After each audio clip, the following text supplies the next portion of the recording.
This episode was brought to you by Autograph Events, our sponsor.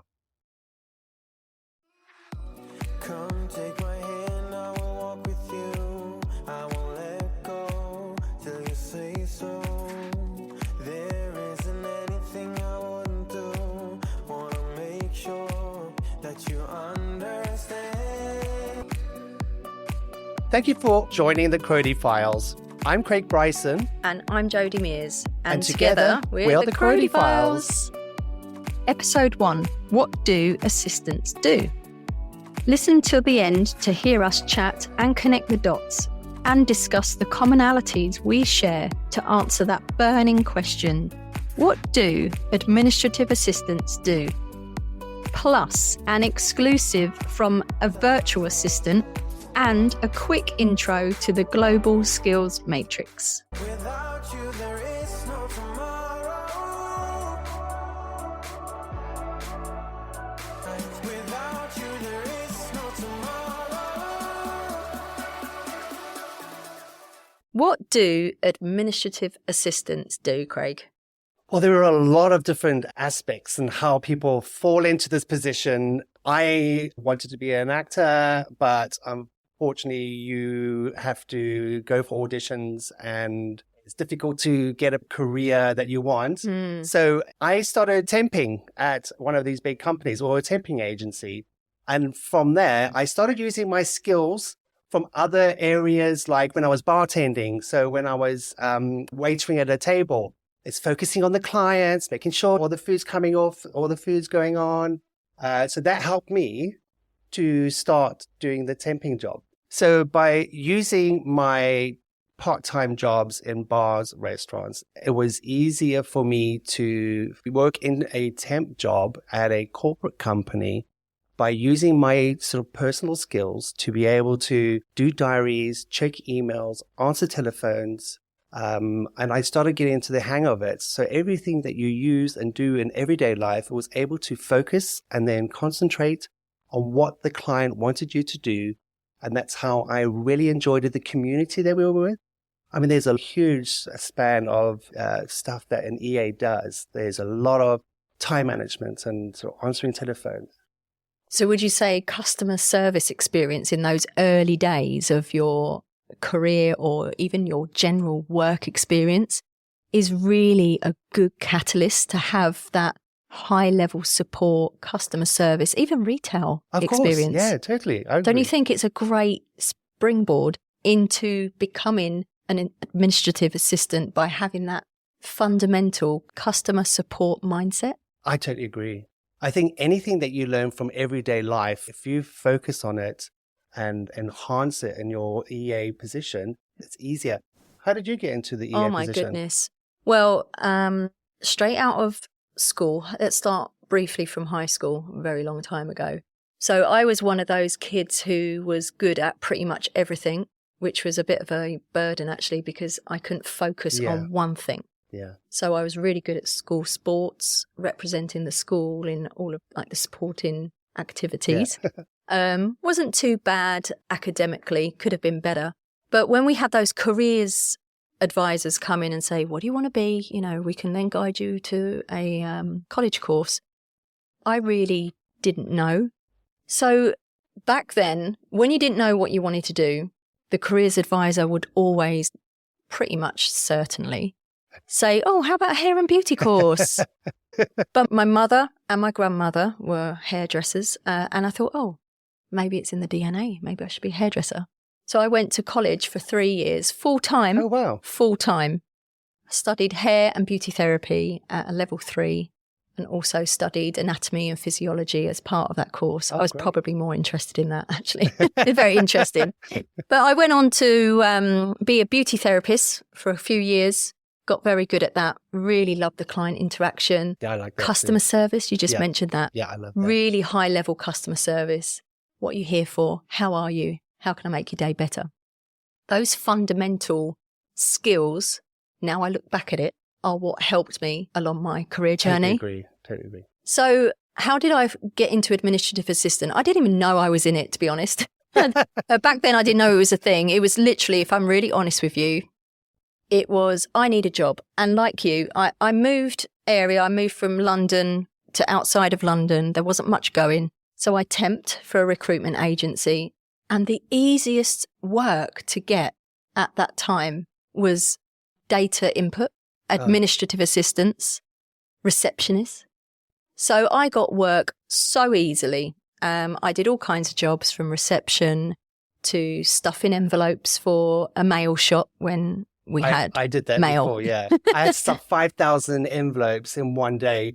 At the end of the day, I could not think of how I could cross the road because it was so monotonous. I totally understand where you're coming from. Yeah, that's like an absolute production line. But it all fell under the title of administrative assistants. How far we've come. Wow. So I had quite a few jobs, you can imagine. And as I said, the job titles ranged from receptionist, front of house, even bids and proposals coordinator, which when I look back on it, it does have a level of administrative assistance because I'm assisting a department administratively to get those bids and proposals out the door.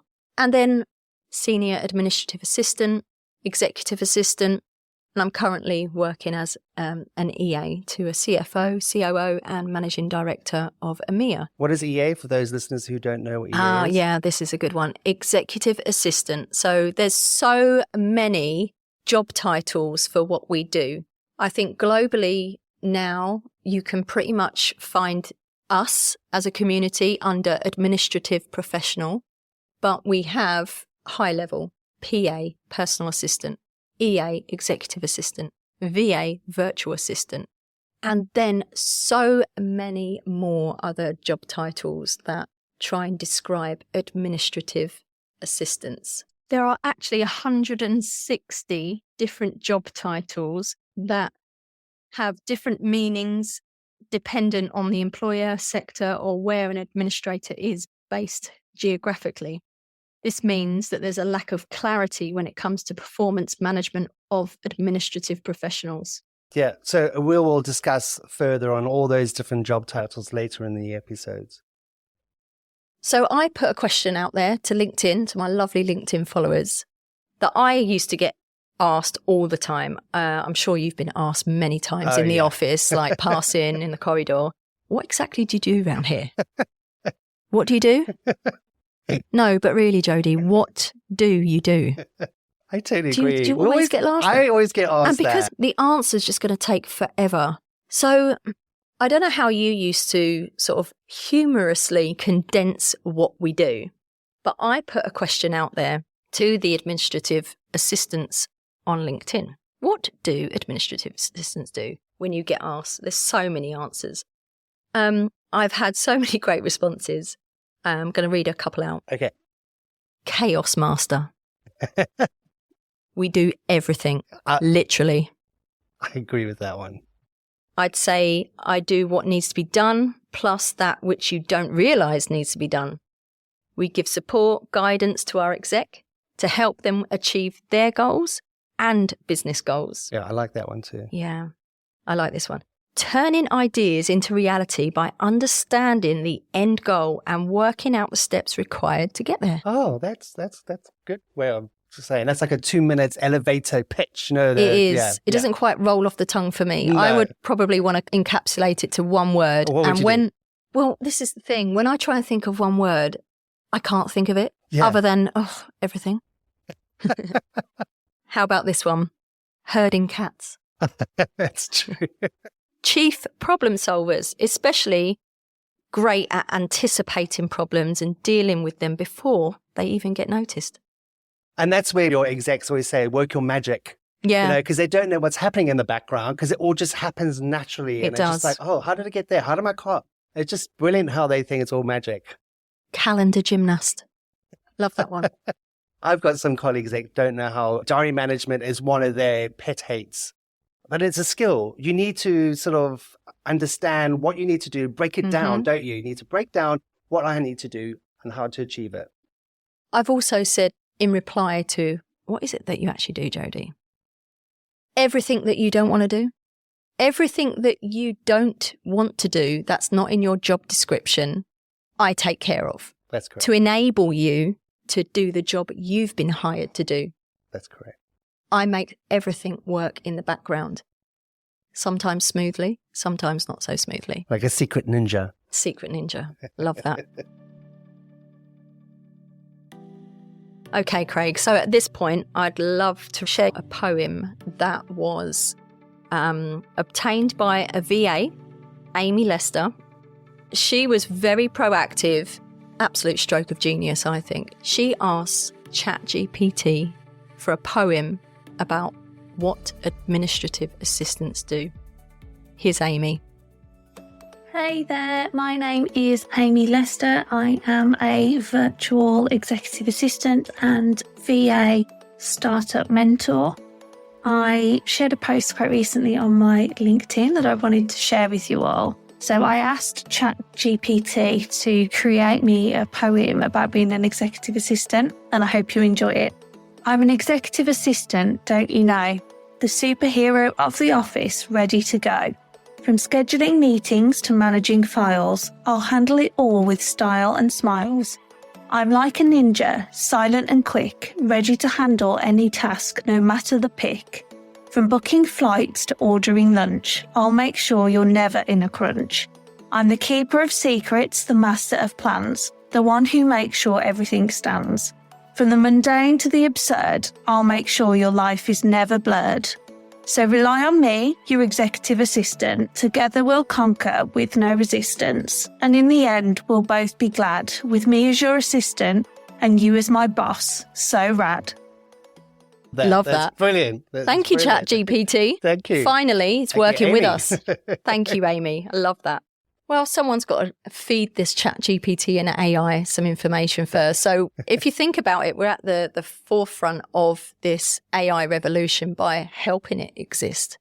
So, there's a lot to explore with AI and the future of our roles for sure. The Creative Files is brought to you by Autograph Events. Autograph Events are the experts in providing a complete event management solution. What do they offer? Free global venue finding through to full on-site event management, executive away days, retreats, team building, and off-site meetings. Great. How will they help administrative assistants? They offer that extra pair of hands, a bit like the assistant's assistant. They understand how we like to work, which is the best part.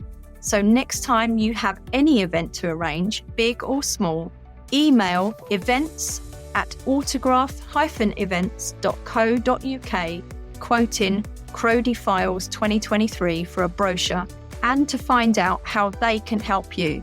Plus, they have a very special personal reward for all of our listeners.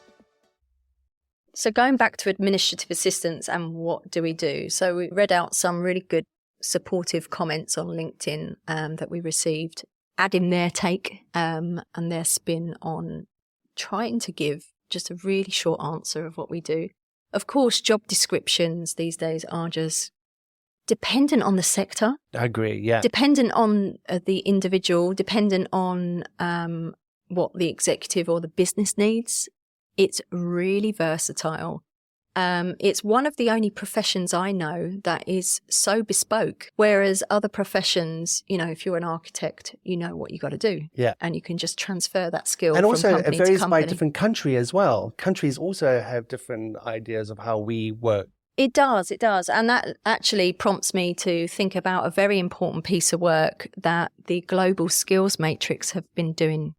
The Global Skills Matrix is a globally recognised framework for administrators and HR teams that, irrespective of country, makes it possible to identify different levels of work for a given role and career progression opportunities to realise the potential to an organisation of an effective administrator. They've been working on the Global Skills Matrix, which in a nutshell, Yeah. and by the way, to find out more, please visit globalskillsmatrix.com. This is a game changer for our profession.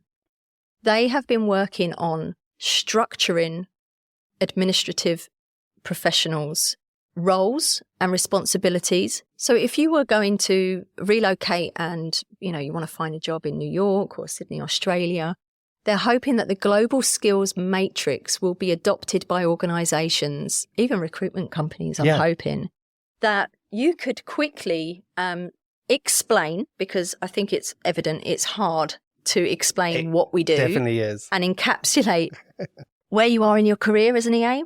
So what they've come up with is a matrix, and that means and is like a structure in levels 1 through to 5. So, for example, level 1 is entry level. Level 3 is transactional. I love that word. Level 3, transactional, plus a little bit of strategic work. Okay. Level 4, strategic, PA, EA, VA. Oh, wow. 5, chief of staff. So it ranges from 1 to 5. And then underneath each column of the global skills matrix, you've got various descriptions of what that administrative professional would do under those columns. What are those different levels in those different sections? You're going to have to download it for yourself. Okay. You really need to look at this. Absorb it how you absorb it. I'll give you a couple of examples. So number 1, entry level. Communication skills, written on the phone or face-to-face. Basic social media skills. The adaptability and flexibility, teamwork, of course. Emotional intelligence. Yes. Problem solving. Being a self-motivator, self-starter. Customer service orientation. So we mentioned that in the early days of our career. That's correct. Customer service was an absolute driver. Definitely. And then right through to 4, strategic. I think this is where I am at the moment, actually. Number 4. Usually board level, C-suite, executive assistant, strategic in planning, critical thinking, complex problem solving, leadership, leading projects. Wow. And the ability to work autonomously. I love that work. And then right through to chief of staff.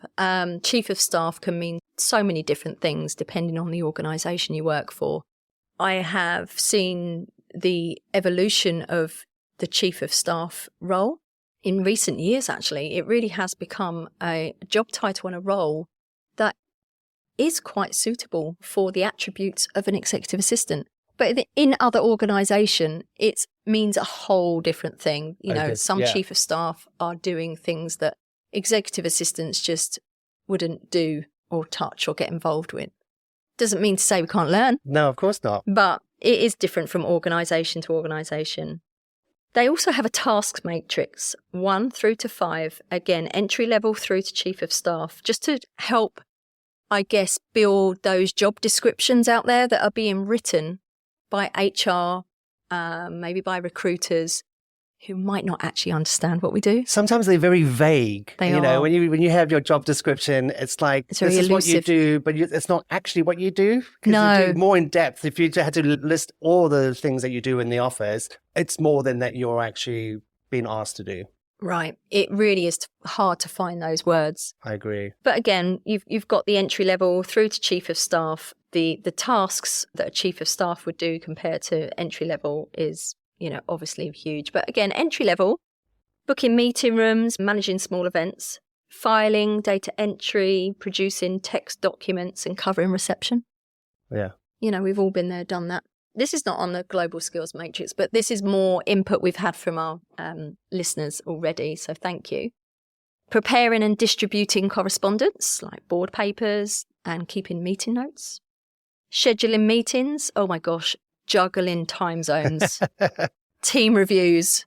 Complex workshops. And also liaising with internal departments such as finance, procurement, reception.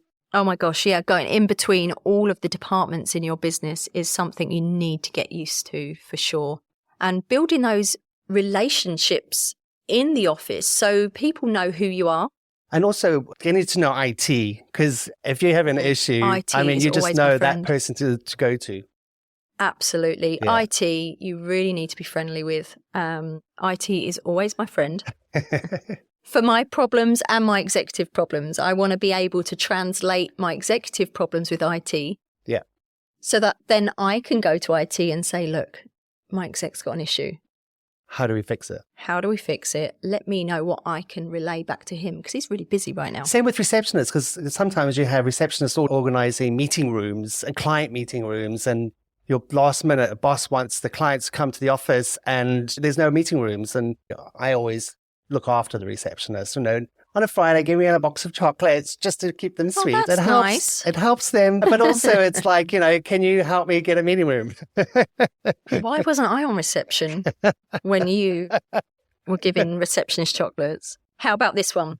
Expenses. Oh, Oh that's my my pet goodness. hate. Is it really? I love and hate you love it. I love and Do you remember in the old days, you used to stick all the receipts on a piece of paper and then photocopy it and then put in the internal envelope to send it to finance? stapler. Oh, You remember stapler. using a stapler? Who No. uses a stapler now? Because I think our finance department needed those receipts so you could peel them off and then give them back to them in date order.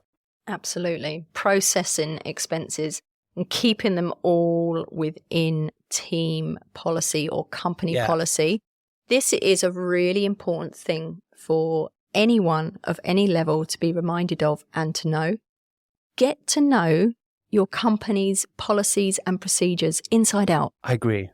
They're so boring, but get to know them. Yeah, because sometimes if your receipts are over 3 months, you're not going to get them paid back because you have to submit them within 3 months. And some companies are even shorter or even longer.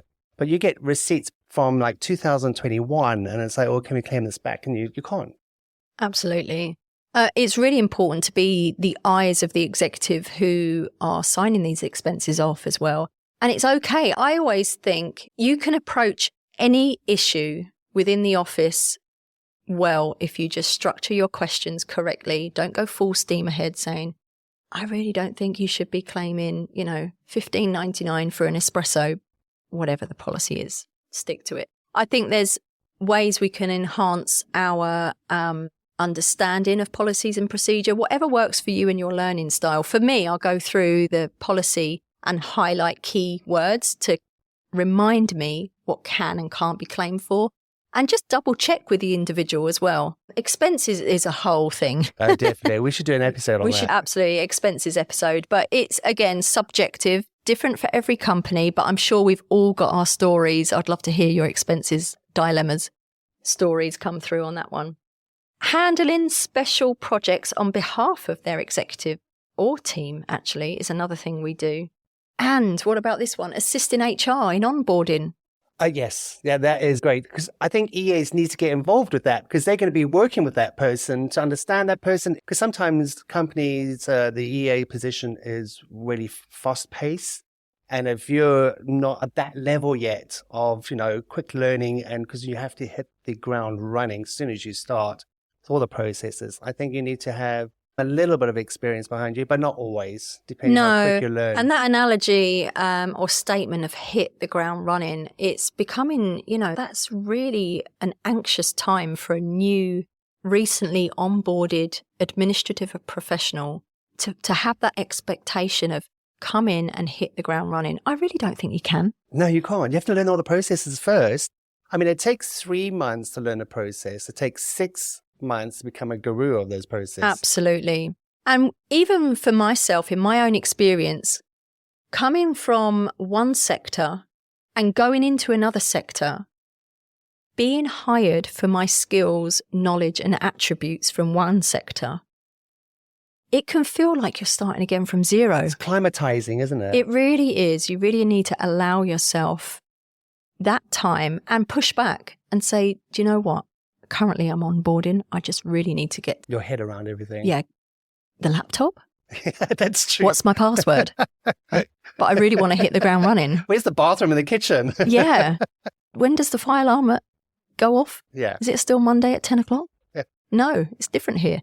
That climatization to your new environment is really key, and what makes onboarding successful or not so successful, and the employee experience as well. I agree. And it's also difficult because most people are working from home, so you don't have many people in the office.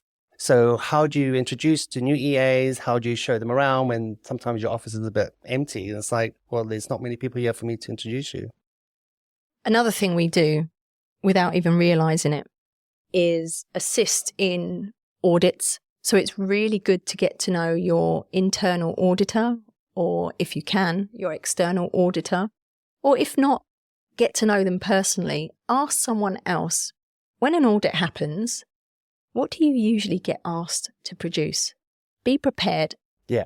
get to know, get your eyes around what we always get asked for when an audit comes round.